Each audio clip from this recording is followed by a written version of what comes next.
Season 2 of the All at Once podcast is presented by Alan and Beth Stanfield of Stanfield Properties, proud sponsors since the podcast's beginning.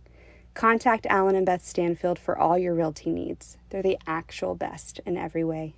Those who have power and have advantages have responsibility to care for those who don't have those things. I learn each lesson over and over and over again. This is the All at Once podcast for women and those who love them. I'm Kelly Browning. And I'm Sarah McDuffie. We are God's image bearers, exploring ways religion has been distorted to silence the marginalized and to justify abuse. We are Christians seeking to comfort, heal, and free people from the pain caused by our own religion. We carry much, like all of humanity, all at once. To God be the glory. We want you to know that our show is not for little ears. Also, the content we cover may be triggering for those who have experienced trauma. The people we interview present ideas that we align with, and they also present ideas that make us uncomfortable. I invite you to join us in this discomfort as our views, opinions, and experiences are challenged. So, take what is good and beneficial for you and leave what isn't. Here we go. David Bridges, pastor of my home church, fellow Enneagram 8, father of 4 incredible adult children, my friends. Welcome to the All at Once podcast. Thanks so much. It's great to be here with you. Like Jason, who we heard from in episode 1 of season 2, the very first episode of this season, David is also the husband of a guest we had in season 1. He is Rochelle's husband, who taught us about shame resilience and how to identify shame in season 1. Her episode was outstanding. I highly recommend you go listen to her if you haven't yet. So I thought that was just a really cool connection that the husbands of the wives are on the podcast in season 2. So that's a cool thing. At what point did you know that you wanted to be a pastor? I'm not sure that this story will answer the question like maybe you'd expect, but in a lot of ways, I kind of got offered job after job after job, and becoming a pastor just happened to me. I've worked for the Friends Church for over 30 years and in youth ministry and in our denominational offices. The chance to come to Friendswood to work on the staff here at Friendswood Friends Church was something that I was very excited about because I knew people here and had friends here. It was probably not until our senior pastor that I came to work with retired, I had the opportunity to apply to be the pastor, that I really thought, okay, I'm making a choice here about what I'm going to do, at least for the next period of time in my life. So in a lot of ways, being a pastor just happened to me, but in some ways too, I came to a point where I thought, this is a challenging job and it'll be a challenge for me. And I think that I have some of the gifts that are required for it. Mm-hmm. And I want to learn how to do it. So I guess that's the best answer I can give on that question. I'm really grateful that you applied for that job. You know this, but you've just been a huge influence on my life, and I'm really grateful for you. Thank you. And for you being obedient to God's calling in your life. That's a good thing. So one of the things that was so alarming to me whenever I started attending Friends Church 8 years ago was whenever I heard Cindy Dawson preach for the first time, which was the first time I ever heard a woman preach. And I remember looking around and being like, are we okay with this? Like, is this a normal thing? How are we feeling about this? And nobody was surprised. I was the only one surprised in the room. So what I want to know is, have you always kind of believed that women are ordained as preachers and teachers and leaders? Did you grow up believing and seeing women represented in church leadership? Yeah, my family joined the Friends Church when I was about 9 years old. And so in our tradition, women have always been elevated into positions of leadership and power in the church. And that's something that I like to brag about. It's not something that's a result of the women's liberation movement in the United States. It's a theological decision that Quakers made 350 years or so ago. And just saying that we see the same light of Christ in both men and women, and we see women gifted for leadership just like we see men. And so I grew up in a tradition, in a community that elevated the position of women. However, there were few women pastors. I mean, I knew a few as a kid, some retired female pastors in my church, but most of our pastoral leadership in the churches I'd been in were males. It wasn't until later on when I began working in the Friends Church that I began to know some other women that were in ministry. In one way, that has just come to me, and it's been a part of my faith and understanding of faith for a long time. But I would say that it's also been affirmed in my experience. Mm-hmm. So my dad just always spoke very, very highly of my mother's intellect. And my dad was an academic, a gifted academic who had very demanding jobs and responsibilities.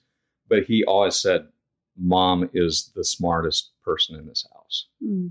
And so I saw them model a partnership in marriage in which she was deeply respected. And all that, along with the community I grew up in, the church community, I just kind of affirmed that. Then when I was a young person starting in youth ministry, I saw other women in jobs just like mine, other youth pastors, that were doing their jobs as well as I was doing and with just as much giftedness. It was a natural thing for me to say, of course, women have the gifts for the work that I'm doing. So I think that's so interesting because it's just so different from how I was raised. And I did not know that people like you existed until, well, I met you. And it's just so incredible to me to know that there's whole generations of families that come from similar backgrounds. That's a cool thing. I would add this: when I was younger, I didn't really even think about this issue very much. It's really been in the last 20 years or so, having moved to Texas, which is a more conservative place than where I've lived in the past, and where very conservative Christian traditions dominate the Christian landscape, mm-hmm. that I've become more aware of that issue. And then on the national level, some things have happened in the last 20 years that have made this an issue as well. So it's not something as a kid that I thought about or really paid much attention to, because my tradition elevated women, and my experience said women were just as gifted as I was. So given those beliefs that you have, what are some ways that you're aware of that your approach to spiritual leadership and power differs from a lot of other spiritual leadership that we can see in Christian communities, I guess, in the South and evangelicalism today? And what specific beliefs do you feel like you hold about humanity and how God calls us to relate to each other and to Him that kind of cause you to approach these things differently?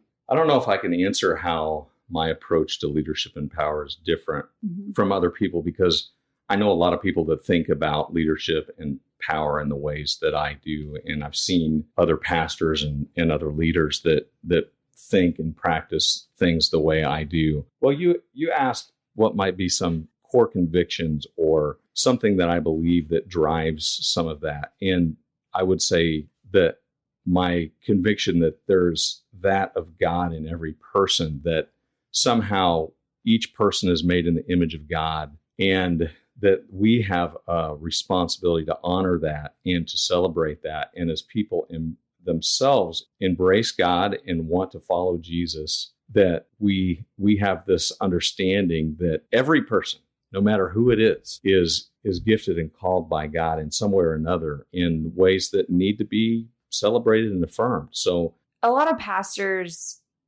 you are in a position of power as a pastor. You have control and leadership over your organization. And so at what point, you kind of talked about this a little bit before, where you don't view power in the same ways that other people probably view power. But was there a point that you realized that you do have some power here and some responsibility to do something to address the lack of representation by marginalized people groups? First, to say that my tradition, the Friends Church, is a very flat organization, and there's no hierarchy. There's very little hierarchy. There's very little power and authority that get exercised by one or two people. So my role as a pastor in the Friends Church is different than some other traditions. Much less authority than a priest in an Episcopal church or a Catholic church, much less authority even than a Methodist or a Baptist in a lot of ways. So because Quakers are so strictly egalitarian, there's a lot of shared leadership. So power in my setting tends to be earned power, earned authority, more than it is positional authority. Yes. So that's the first thing to say. That's good. But there obviously are ways in which I have earned some authority in our congregation. And I'm thankful for that. And how did I realize that? I don't know. I probably haven't thought about that deeply, but I have at times understood these are some ways that I have power to shape and form our congregation, our church. And I've wanted to use that appropriately. But I haven't tended to think about power in leadership. I haven't tended to think about leadership in terms of power. Not very often. I've just tried to live out what I understand the scriptures to be saying, which I think is that those who have power and have advantages and have wealth have responsibility to care for those who don't have those things, and to help those who do those things or don't have those things, to look out for those who don't have power and wealth and advantages. I don't think the scriptures could be clearer about this. If you read the Bible, it's all over the place. The directions to the leaders in the Bible consistently, constantly say, those of you with authority, you better look out for the little guy, if you will. Mm-hmm. You better look out for the people that don't have the power, the wealth, the authority that you do. Mm-hmm. So I think that's very clear. I know that you have sought out people of color's opinions and perspectives, which we're going to talk more specifically about that in a little bit. But you have been very intentional about addressing the lack of representation in our church, which has caused other churches to kind of notice. Churches that people I know attend have looked to our church and said, how did they do that? How can I do that here? And so how have you or have you even had to address, since you've been in the Friends tradition, I guess you haven't really had to address the lack of representation with females, but you have had to address that in a mostly white evangelical church. Is that right? Yeah, I think it's a really hard thing to do. And I've done a lot of reading about that. And I've talked to a lot of people who are doing it well. And I'm not sure that there's a formula. This is what to do. This is how to do it. I think it's highly contextual. The main thing I try to do is simply to model that kind of behavior. I try to reach out to make friends with people of color. Friendswood is a community that is somewhere, the last stat I read was maybe 93% white. That may be a little bit higher than it is now. And so it's probably not realistic to think that our church is going to become multicultural. However, I want voices from people of color, from people from different places in the world to speak into our congregation, because their experiences are rich and can make our experiences richer. Mm-hmm. And then the other part of it is knowing that the narrative that I have about life and about faith, about how the world works, is not the only narrative that's out there, and that by listening to other people, we tend to have opportunities for growth and transformation and change. And so I've wanted that in my own life personally. I've wanted to know how people that think very differently than I do, why they think differently than I do, and I've wanted that then for our congregation too. Mm-hmm. Being near to people who are different from us changes us, and welcoming people into our church and amplifying those voices to shape and form those who are listening is a huge way to change the world. And because one of the things, I'm a teacher again, and so that I think about is, I might only have a handful of students of color in my classroom, but the students who I'm teaching are going to go out into other places where it is going to be multicultural. And I want them to model good behavior and to amplify their voice as well for whenever they're not in this homogenous white place. And I think that's something that you do a really good job of, and that I hope to emulate as a teacher in the same ways. You read nothing but books from people of color for 5 years. Is that right? Probably not full 5 years, but for a significant period of time. What happened is I went, for my very last class in seminary, I went on a trip to Israel and Palestine that was designed to be a dual narrative trip. In other words, they want us to learn about the conflict that was there by both trying to understand the Israeli story of it and the Palestinian story of it. And it was, I don't say this about very many things, but it was really a life-changing experience for me. Not because I learned about the Israeli-Palestinian conflict as much as I learned the power of narrative to shape life, belief, cause conflict. That's not just individual, but communal and national and international conflict. And I came home realizing that there were more narratives at work in my own culture, in my own place, than just mine, and that I really needed to learn what some of those were. So I came home with just this deep desire to learn the narratives of people of color and of different sexual and gender identities. And I started reading Black authors and making Black friends purposefully. It's helped me learn all kinds of things about my own privilege and how I can leverage whatever power I might have for the sake of others that have less. So part of my reading, I just decided I've just got to read people I haven't read in the past, or maybe I've read a few of their books or something. And I have to do that. I learn mostly by reading. That's what my wife would tell you, that she's an audible learner. I'm not as much. And so I read and read and read, and it's just helped me understand things I did not understand. And I'm super thankful for it. I think we can read one book or we can listen to one talk and compartmentalize it or think deeply about it. But what I like about what you did is it kind of lets you marinate in something so you can seep in those experiences. Because I think we move too fast beyond something that we should maybe pay more attention to. And so by making that choice over a long period of time, it really allows you to be changed. And that's good. That's good advice. I'm a friend of a couple guys who run a peacemaking organization, and they talk about when we see conflict or when we're in a place of conflict, the first thing we have to do after seeing it is move into it in a position of curiosity and from a place of wanting to understand and learn. That you can't just see, oh, here's this problem, and then go right to solution. That you have to become a part of it so that you actually learn what's happening before you can ever contend for change. For me, that's what happened coming back from Israel and Palestine. I said, I have to immerse into the places that I haven't been and to hear the voices that I haven't heard in order to have any idea how to, first of all, how to just be a faithful person myself. And then secondly, how to be a faithful pastor.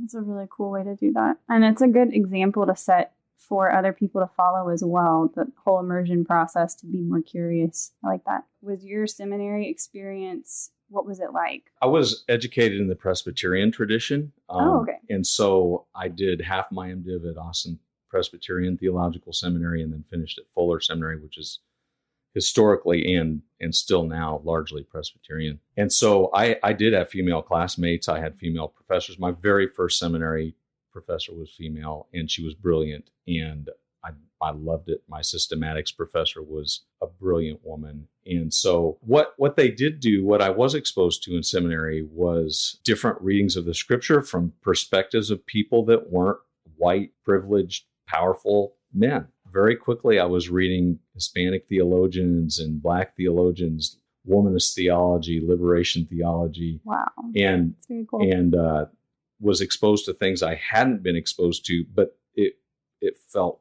right to me, a lot of those things. That's very cool. Yeah. Did you run into, while you were in seminary, like during that kind of developmental process, did you come into contact with others who were training to be in leadership, who seemed to have different beliefs or ideas as y'all were going through this education process together? Absolutely. And maybe I should say this. One of the reasons I went to the Presbyterian seminary was because I was not raised in Reformed tradition. And I'd been taught lots of things about why I should reject certain parts of Reformed theology. And I kind of wanted to learn those things myself. And I came out of that experience with a deep respect for Reformed positions and a far better understanding of why Reformed theologians take the positions they do and say the things they say. Did you encounter people with beliefs or any teachings while you were in seminary that seems to kind of perpetuate the problem of inequality? And if you did, how did you react or respond in the moment? And what are your reflections now? Coming back to it, I went into a place where I knew that I was going to believe things that were different than a lot of my classmates and some of my professors. And that was certainly true. But where I was a space where that kind of disagreement and engagement with one another was a very safe and a rich space most of the time. And it was a place that was progressive in a lot of ways, not as much theologically as socially, but it was a place that was safe for those kinds of discussions to take place. And our professors were introducing us to different authors and writers and theologians that were trying to push boundaries and get people to think in new ways and in new terms. I loved seminary. I just loved it. It was where I felt like, and I could do this for a long time, just sit in this kind of environment, because I grew up in a family where we debated and heated debates, but felt deep love for one another. But we were comfortable in conflict. And so seminary was a very comfortable place for me personally. So there were a lot of times where I thought, no, I don't agree with that. And I don't believe that. And I came out of that experience having deep respect for Reformed theology, but not walking away embracing most of it anyway. So, we encountered there were a lot of times in a lot of places where there was disagreement. It was a fun environment for me. Specifically in terms of gender roles and beliefs that might perpetuate gender inequality, were there times when you noticed that there were people who held different beliefs, and what were your feelings about that? Probably not a lot of times. Those seminaries were beyond those issues in a lot of ways. There were ways in which the egalitarian and complementarian, is that right? The right views, that those things were kind of rising up nationally as I was finishing seminary. And so those things were starting to be more of a focus, but the PCUSA, the Presbyterian Church USA, had been ordaining women in ministry for many, many years by that time. And so there wasn't a lot of discussion about that. My sister-in-law, one of the things that she tells me, I'm very close to my in-laws. I have great in-laws. Shout out to them. But Megan, whenever I started this podcast, I had a lot of flack. That's no secret. Had a lot of criticism and just, not nice things said about me in relation to the work I do here. And she said, do these people know that this isn't a new thing? This has already been decided and debated, and it's clear what the Bible says about women. And that is that they're equally ordained by God in all the places and all the roles. And I was just like, wow, no, I did not. I don't think they realize that. That is just it is an older, a lot of traditions have already wrestled this down many, many, many, many, many years ago. That's kind of what I'm gathering. And also too, that it's also a little bit of a regional thing. Yeah. Like you had said, where you grew up somewhere and where this wasn't as much of an issue. So what advice do you have for people pursuing education or a path into ministry with regard to imbalance of power? I'm not sure that I have a lot of advice. I will say, go to a place that you will feel challenged. So if you're thinking about attending seminary, my personality is to go somewhere to expose myself to something where I know maybe going in, they're going to say a lot of things that are different than what I think and believe. And that's my personality. I want to understand why somebody thinks differently than I do, because I want to get it right. And maybe they have some truth to offer me, and often they do. And so that would be my advice, is go to a place where you will feel challenged. And I don't know how that addresses your question about an imbalance of power, but I think that you'll find in the United States anyway, that most seminaries are places where they're talking about these issues and making space to talk about them. I think that's really cool. That makes me happy to hear that. So Sarah, the reason why I think you're asking these questions is because a while back you were considering going to seminary and you were told you shouldn't. You were told you shouldn't because you're a woman.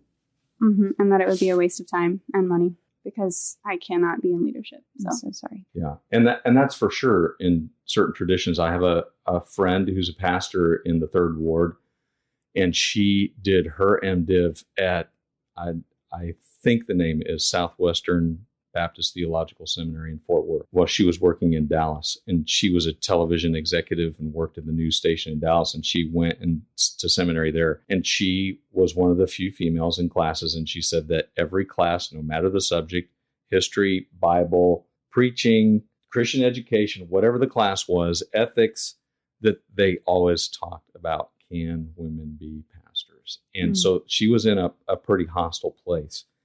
And when she did her doctorate then in Washington, D.C., she said it was brought up over and over and over. So, but you can find places if you're looking where they're going to create kind, safe spaces for you. So I hope you can. I chose a different career path now, but to be a counselor. So She still is pursuing her master's. It's just something different, which is wonderful. Good. We're grateful for her. it's just so interesting as we're having this conversation, how my lens and how I even see Christian culture.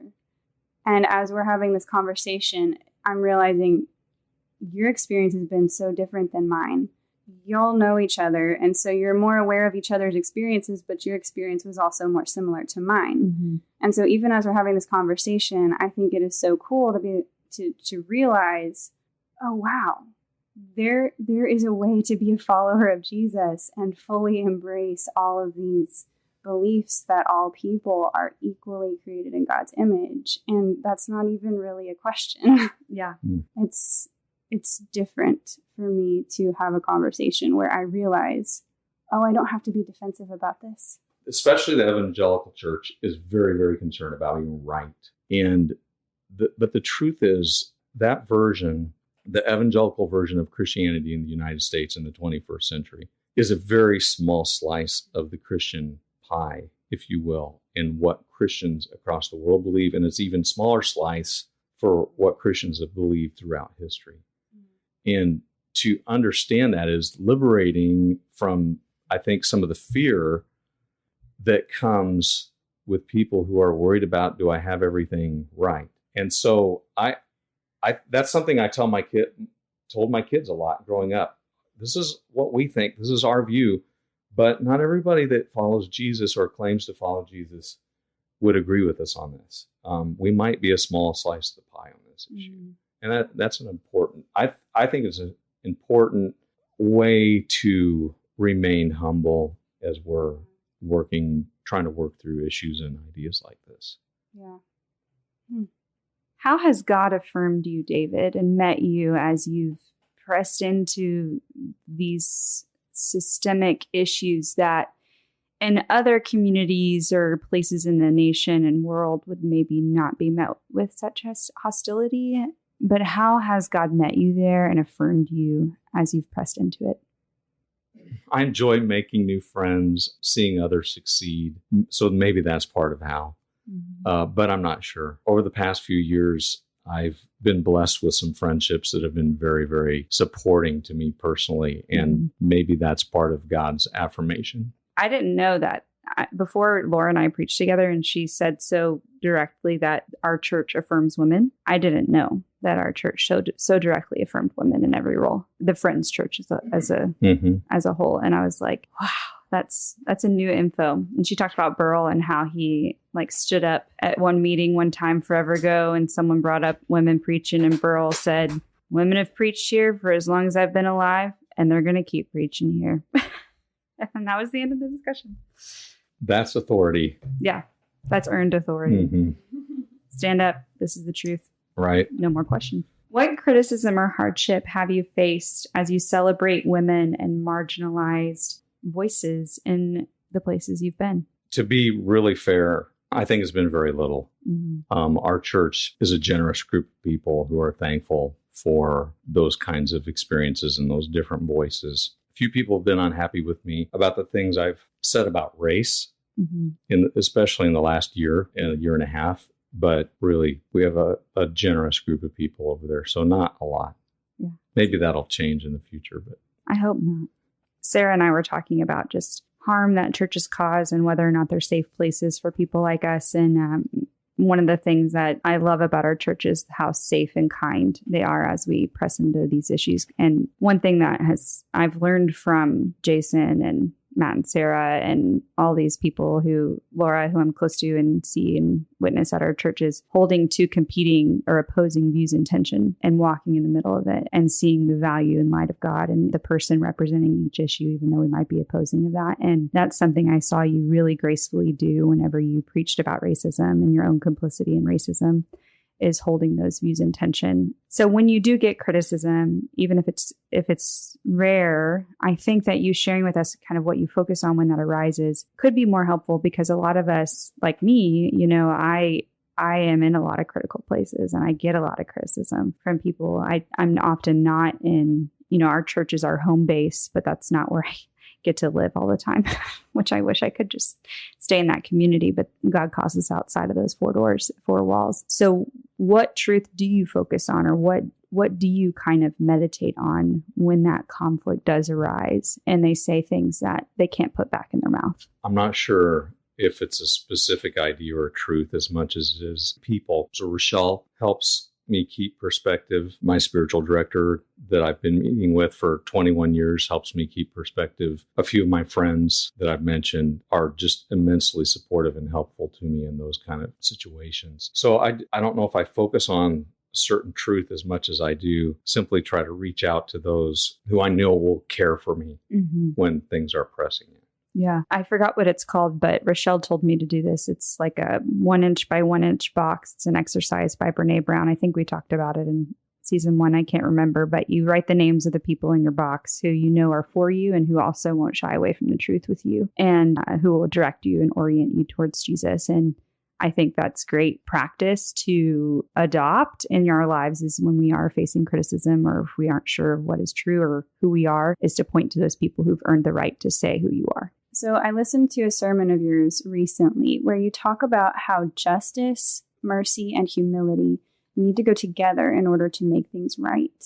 And I think the concept of justice is often kind of skimmed over from the pulpit in a lot of churches, especially with regard to social justice issues. Can you talk about our calling as followers of Jesus to pursue justice?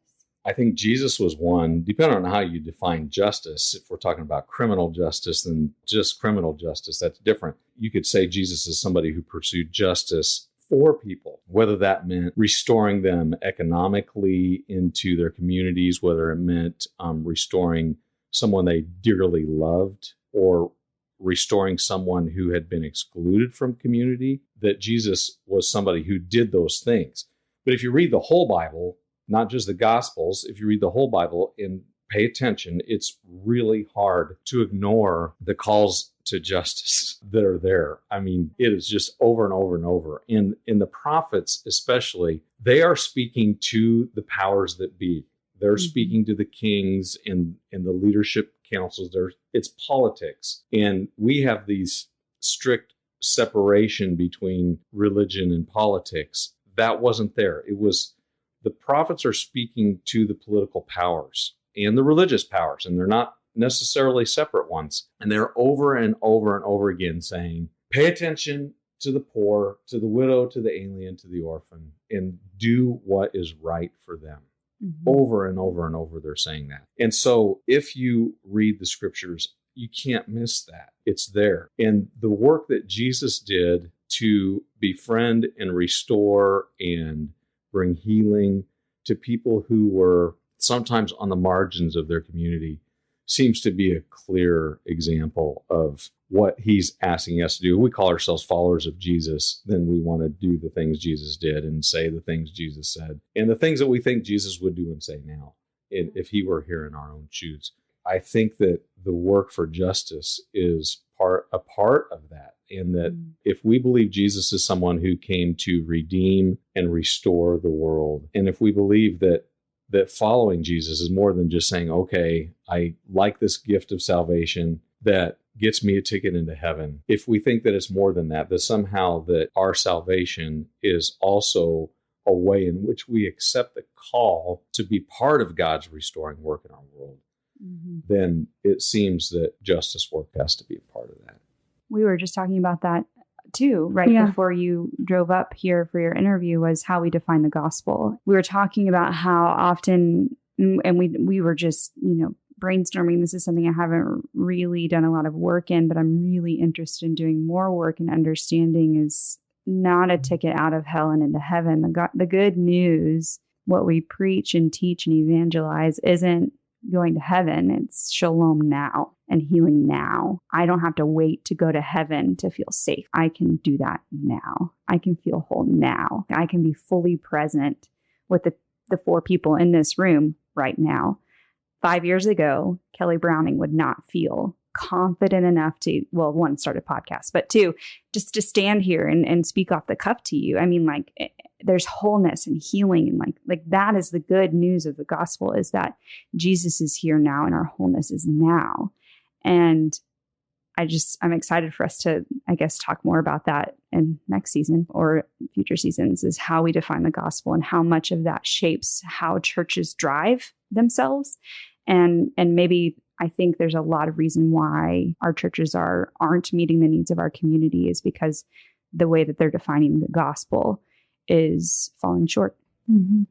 When I was listening to this particular sermon, I thought it was especially impactful when you were talking about how the Bible describes justice in a way that lifts up the marginalized and disempowered, and not in a way that insists that everyone gets equal treatment.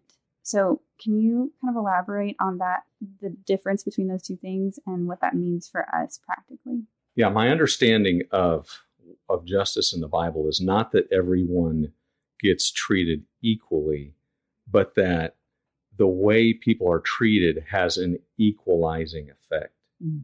So I told the story in that sermon about my dad when I was a kid, always being on my little brother's team when we played basketball, or making the rules so that my brother Jonathan had an advantage when we played. And I asked, was that fair? It might not be fair in the sense of, is it equal? No, it wasn't equal, but it was equalizing treatment. And that is the kind of idea that comes from the Bible about what justice is and what justice looks like. The Bible calls that kind of equalizing treatment just. So for those who have a lot of wealth and power, a lot is expected. They're expected to give people who don't have wealth and power extra strikes if they're pitching to them in baseball, mm-hmm. and extra time to run to first base. So that means in any society, the people who have the most power need to use it to lift up those around them who have little. And that's not a very American thing to say. No. But it is the kind of thing that the Bible says in the exact way that Jesus taught and lived.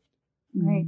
That's how Jesus lived out his life. I mean, if we're truly following the way that Jesus lived and following the example he set for us, then we're looking to lift up people who are put down, marginalized, suffering.